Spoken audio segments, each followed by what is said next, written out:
제가 며칠 전에 이 문제 얘기하면서 그런 얘기를 한 적이 있어요. 뭐냐면, 가족끼리 문제니까 좀 잘 풀렸으면 좋겠다 그랬는데, 아니, 지금 2차 메일을 또 보내신 모양이에요. 우리 장윤정 씨의 모친이죠. 육흥복 씨인가요? 이육 씨가요? 육흥복. 이번엔 죽고 싶다. 어떻게 보십니까? 예. 지금 그 육흥복 씨, 그러니까 장윤정 씨 어머니 입장에서는 예. 10년 동안 장윤정 씨가 걸어다니는 중소기업이라고 했는데 뭐 처음부터 그러진 않았겠죠. 걸어다니는 중소기업 회장 정도다라고 해서 굉장히 수입이 많다. 그런데 문제는 12년 동안 그렇게 열심히 번 돈을 어머니한테 맡기고 동생한테 맡겼는데 이 돈이 어디로 간지 용도나 소비처를 모르겠다라고 해서 이제 그 송사까지 이어지고 결론은 이렇게 됐는데 문제는 이 장윤정 씨 입장에서는 사실 어머니나 동생이 굉장히 밉다는 생각은 들 것 같습니다. 예. 그렇기 때문에 장윤정 씨가 2013년도 이후부터 한 번도 전화 통화도 안 하고 만난 적도 없다는 지금 폭로를 했지 않습니까? 근데 이런 부분이 알려지면서 장윤정 씨의 어떤 이미지에 사실은 오히려 저런 해명이 오히려 장윤정 씨의 이미지를 굉장히 훼손하고 있다. 그리고 오히려 장윤정 씨 예. 쪽에서 너무 동생하고 어머니한테 너무 하는 게 아니냐. 예를 들어서 개포동 사는 집도 쫓겨나게 하고 지금 폭로를 육씨 입장에 가면 쫓겨나게 하고 그다음에 남동생도 장윤정 씨도 아들을 낳고 그다음에 장경량 씨도 아들을 낳았는데 이 10월 14일 날 그 아들이 다니는 회사에 급여 압류 청구서 통지서가 날아오게 하고 그다음에 11월 2일 날 11월 2일 전에 사회 모금회에 1억 원을 기부를 하고 그다음에 또 연말에 이렇게 예. 공연을 하는 이런 그 콘서트를 하겠다는 이런 발표가 지금 어머니나 동생 그다음에 태어난 조카를 위해서 너무 매정한 게 아니냐 이런 측면이 논란이 되고 있는 거죠. 근데 그 논란이 사실 그런 부분도 물론 있을 수 있겠습니다만 얼마 전에는 아이고 우리 딸의 효녀를 도와달라고. 이렇게 얘기를 했다가 이거 어떻게 보세요? 그러니까 똑같은 사실관계인 장윤정 씨가 아이들을 위해서 1억 원을 기부를 하셨어요. 예. 근데 며칠 전에는 장윤정 씨가 사회복지 공동모금에 1억 원을 기부했다. 이걸 크게 다뤄달라고 언론사에 글쎄요. 요청을 했습니다.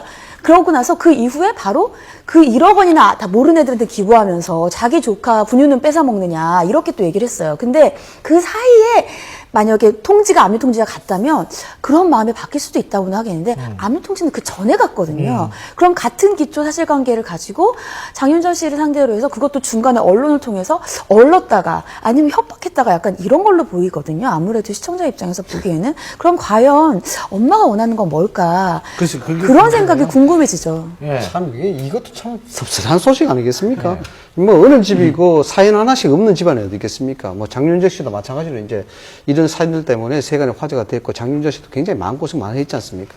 저는 뭐 장윤정 씨는 장윤정 씨와는 직접적으로 알지는 못하지만은 이제 그 관계들은 음악 관계자들하고 친하기 때문에 이야기를 좀 많이 들어서 어느 정도 알고는 있습니다만은 어쨌든 부모에 대한 자식의 사랑은 무한정이고 희생 아니겠습니까? 예. 뭐 굳이 다른 말 드리기보다도 중국 제나라 황공이 그 배를 타고 가다가 새끼 원숭이를 배에 타고 갑니다. 근데 이 어미 원숭이가 백리를 쫓아옵니다. 백리를 쫓아와서 뱃머리에 머리를 박고 죽습니다.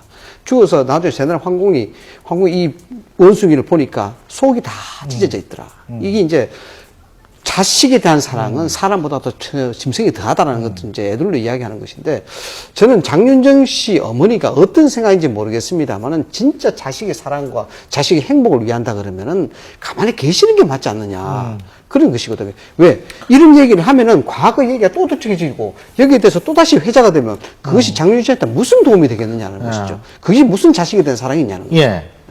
근데 제가 궁금한 게 천도제도 지냈다는 거예요. 장윤정 씨하고 이 장윤정 씨의 아들이죠. 네, 손주를 연우라고. 위해서 천도제를 지내는데 이 천도제라는 게 전 잘 모르겠습니다만 이게 잘 되라고 하는 그런 건가요? 일반적으로 천도제는 죽은 사망하신 분한테 지낸다고 알려져 있는데 사실은 두 가지 천도제가 있습니다. 그 전생 예수제라고 해서 소위 말하면 아이가 지금 현재 태어난 아이 이전에 사산이나 유산 또 중절로 인한 그런 아이들이 태아령이라 그래서 예. 지금 태어난 아이를 괴롭힌다고 합니다. 네. 이거를 위로를 해서 지금 아이에게 좀 좋게 하자. 이제 이런 천도제가 있고 또 살아있는 사람을 잘 보살펴 달라고 해서 조상님에게 참 좋은 곳으로 이렇게 살아갈 수 있도록 저승에서 잘 좀 보호해달라 하는 그런 살아있는 사람을 향한 천도제 두 가지가 있다고 합니다. 그렇기 때문에 지금 장윤정 씨 어머니가 얘기하는 천도제는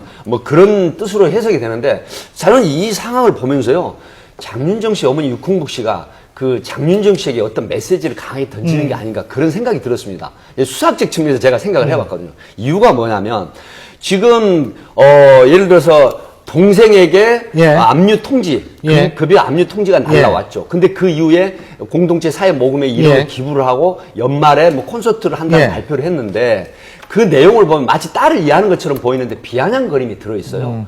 그리고 며칠 있다가 바로 독한 년, 내가 집에 갔는데 욕을 하고 경찰을 너무 표현이 네, 죄송합니다. 그 경찰을 불러서 나를 쫓아내더라라든가 또 내가 전생에 나라를 팔아먹은 죄가 있느냐, 내가 예. 죽어야 끝이 난다.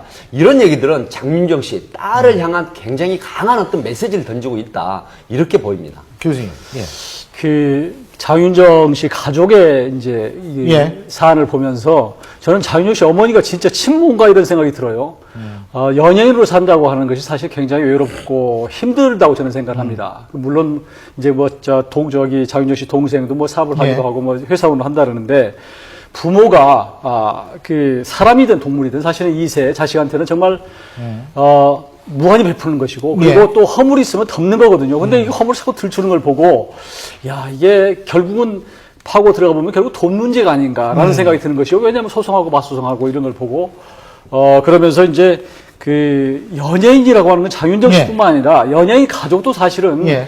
굉장히 준 공인이거든요. 그런 차원에서 보면 정말 가족끼리 이번 일로 해서 저는 결국은 돈 문제인데 이걸 가족끼리 좀 차제 좀 화합을 해서 좀 이런 문제를 풀어서 우리 대중들이 보고 팬들이 볼 때 좀 예. 모양새 좋게 좀 마무리가 그렇습니다. 됐으면 하는 그런 생각. 워낙 근데 기복이시면서 이게 어떻게 될지 모르겠습니다만 저희가 계속 지켜보는 수밖에 없겠죠.